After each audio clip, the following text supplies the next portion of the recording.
Nirbhaya gang rape దోషులకు supreme court ఉరిశిక్ష ఖరారు చేసింది. ఈ కేసులో 2014 మార్చిలో ఢిల్లీ హైకోర్టు ఇచ్చిన తీర్పును సర్వోన్నత న్యాయస్థానం సమర్థించింది. 10 నిమిషాల్లో తీర్పిచ్చిన సుప్రీంకోర్టు దోషులను ఉరే సరైన శిక్ష అని వ్యాఖ్యానించింది. ఇది అత్యంత అరుదైన కేసుగా సుప్రీంకోర్టు అభిప్రాయపడింది. నిర్భయ మరణ వాంగ్మూలాన్ని పరిగణలోకి తీసుకున్న న్యాయస్థానం ఈ ఘటనను నేరపూరిత కుట్రగా ధృవీకరించింది.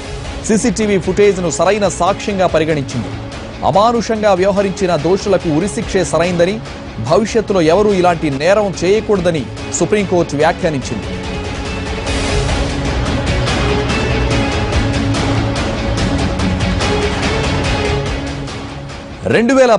డిసెంబర్ 16న ఢిల్లీలో బస్సులో ప్రయాణిస్తున్న 23 ఏళ్ల మెడికల్ విద్యార్థిని నిర్భయను 6 దుర్మార్గులు సామూహికంగా అత్యాచారం చేశారు. తర్వాత దారుణంగా హింసించారు. ఆమెతో పాటున్న ఆమె స్నేహితుడిపై దాడి చేశారు. తీవ్ర గాయాలతో బాధపడుతూ 2012 డిసెంబర్ 29న నిర్భయం సింగపూర్ ఆసుపత్రిలో చికిత్స పొందుతూ చనిపోయింది. పాశవికంగా సామూహిక అత్యాచారం చేసిన కేసులో దోషులకు 5 ఏళ్ల తర్వాత శిక్ష ఖరారైంది. ఈ కేసులో దోషులుగా తేలిన 4 ఉరిశిక్ష సరైందిగా సుప్రీంకోర్టు అభిప్రాయపడింది. నిర్భయ కేసులో 2013లోనే ప్రత్యేక కోర్టు 4 దుర్మార్గులకు ఉరిశిక్ష విధించింది. హైకోర్టు కూడా దాన్ని ఖరారు చేసింది. అయితే అక్షయ్, వినయ్ శర్మ, పవన్ గుప్తా, ముఖేష్లు సుప్రీంకోర్టులో అప్పీల్ చేశారు. దీంతో అంతిమ తీర్పు వచ్చేందుకు 5 ఏళ్ల సమయం పట్టింది. ఈ కేసుపై జస్టిస్ దీపక్ మిశ్రా, భానుమతి, అశోక్ భూషణ్ల ధర్మాసనం 4 దోషులను ఎట్టి పరిస్థితుల్లోనూ క్షమించే ప్రసక్తే లేదని, వారిని ఉరిసి తీయాల్సిందేనని వ్యాఖ్యానించింది.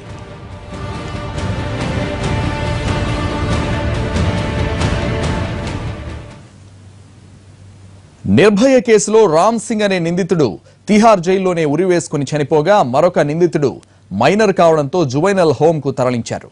అతడు 3 ఏళ్ల శిక్ష తర్వాత బయటకొచ్చాడు. సుప్రీంకోర్టు తీర్పుతో 5 ఏళ్లుగా నిర్భయ తల్లిదండ్రులు చేస్తున్న న్యాయ పోరాటం ఫలించినట్లయింది. ఈ తీర్పుపై ప్రజలు, ప్రజా సంఘాలు హర్షం వ్యక్తం చేస్తున్నాయి.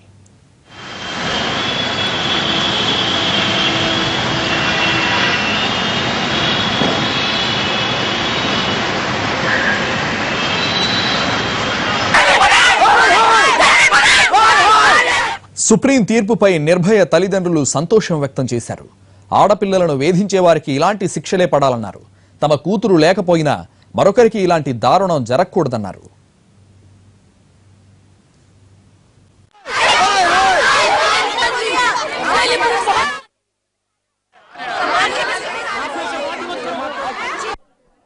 ऐसा है, देखिए रहा हूँ कि ये फैसला हमारे लिए ही नहीं बल्कि पूरे देश के लिए एक बहुत बड़ा फैसला है।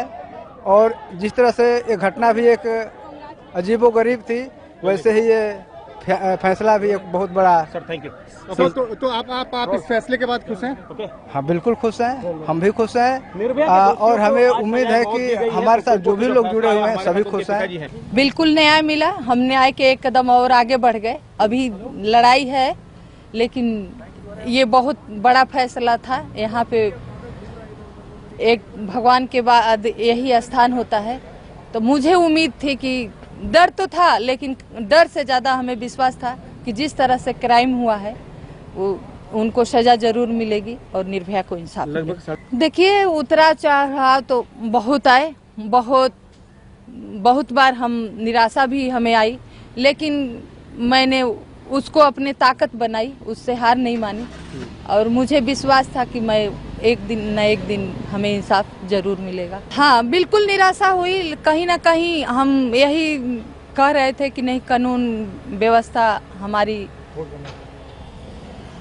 सुस्त है, लेकिन हम उम्मीद करते हैं कि इस फैसले से, जैसे कहते थे लोग कि मैं निर्भया की तरह तुम्हें कर दूंगा, निर्भया की तरह मार दूंगा, तो आज उनको भी जवाब मिला कि मैं निर्भया की तरह अगर किसी के साथ करूंगा तो निर्भया की तरह हमें फांसी की सजा भी मिली। सोचती हूँ कि हम लोगों के सिस्टम देख करके 5 साल तो बहुत छोटा समय है। मैंने ऐसे ऐसे देखे हैं जहाँ 34-35 साल तक जाता है कोई निर्णय लेने से पहले घिनौने काम के लिए। तो 5 साल हाँ लंबा समय है, कोई और देश में शायद इतना नहीं होता, लेकिन चलो अब हो गया है। काश मेरे हाथ में होता लेकिन ये तो लॉ मिनिस्ट्री और जजों को सोचना चाहिए कि justice delayed is justice denied. No, I'm happy that the verdict has been upheld, and I wish it had come sooner, but now that it's come, I'm happy. The thing is that in this 5 years is not a long time by legal standards in India. Some cases, I know one murder case which has just been decided after 34 years. What I have done is, in which women can get better justice, is to start one-stop centers called Sakhi. Now these are 150 centers now, and we are trying to get up to 600. And when women get anything from molestation, stalking, rape, domestic violence, kuch bhi, any problem with them, they can go to these one-stop centers and they will be provided free legal service, free police service, psychiatrists, doctors, nurses, and hundreds of women now are going to them. So this is one big step that we have taken.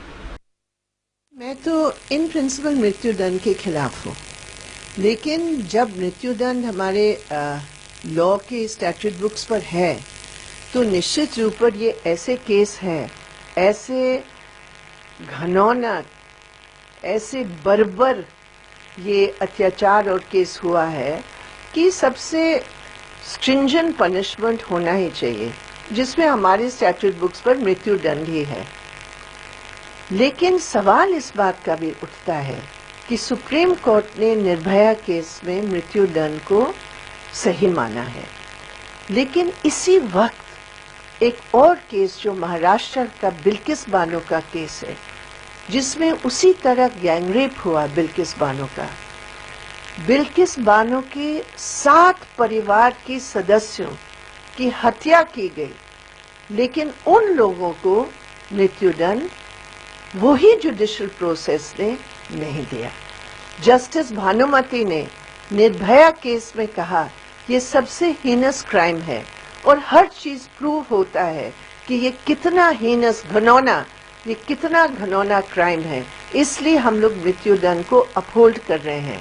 लेकिन बिल्किस बानो के case में क्या वो इतना serious offence जजेस की आंखों में नहीं है?